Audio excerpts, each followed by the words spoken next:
Okay, in this lesson, this is, I like to call sparkling teardrops. We are going to create our own loop with wire, and the technique we're going to learn is wire wrapping. And you'll become very, very proficient in wire wrapping after this project, because depending on what kind of look you want, there's about 25 or so, and you can go 30 or 40 dangles off of here. And this is all wire wrapping. And it makes a really beautiful pair of earrings for the holidays, for a special occasion, or for summer. So the materials you'll need for this project are head pins. These are 2-inch 24 gauge head pins.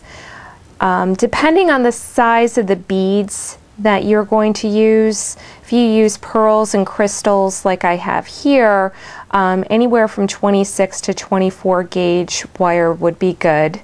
If you're using heavier semi-precious stones or glass beads, you can use 24 or 22 gauge wire.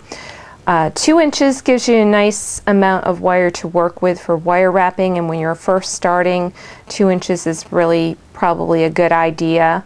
But they make them in different sizes, up from 1 inch to 1.5 inch.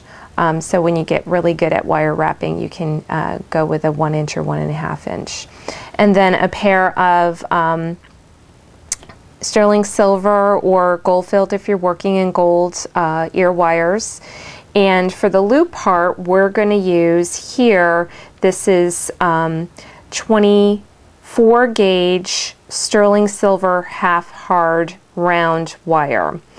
And those are your basic materials for this project. Oh, and of course, a selection of beads. I love to use a combination of different finishes and colors.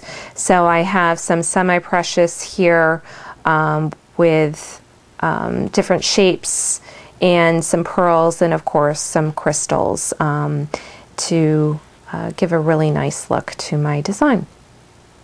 So our tools that we're going to need are our round nose pliers, our chain nose pliers. Once again, they are the ones that are flat on the inside and tapered at the ends. Flush cutters that are flat on the bottom and tapered at the end. And an optional tool are the nylon jaws. I like to refer to it as the eraser, so it helps smooth or get kinks out of your wire.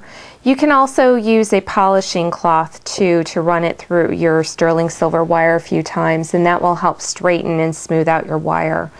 And then you need a tape measure and a Sharpie marker, just in case. So those are the basic tools that you'll need for this particular project.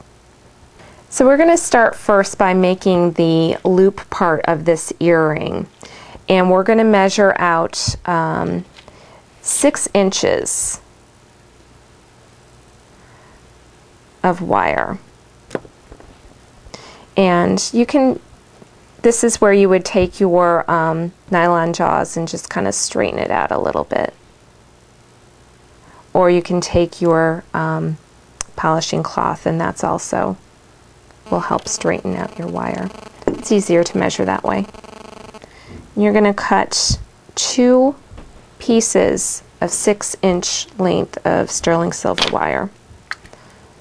So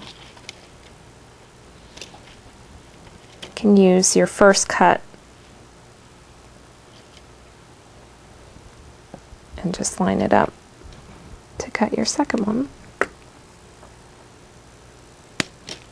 Okay. So now I'm going to just bend them together to make my loop. Depending on if you want a round loop or a elongated oval loop. Sometimes I like to make fun, long shaped loops. You can either form it around something, a spool, or sometimes I just like to take my finger like that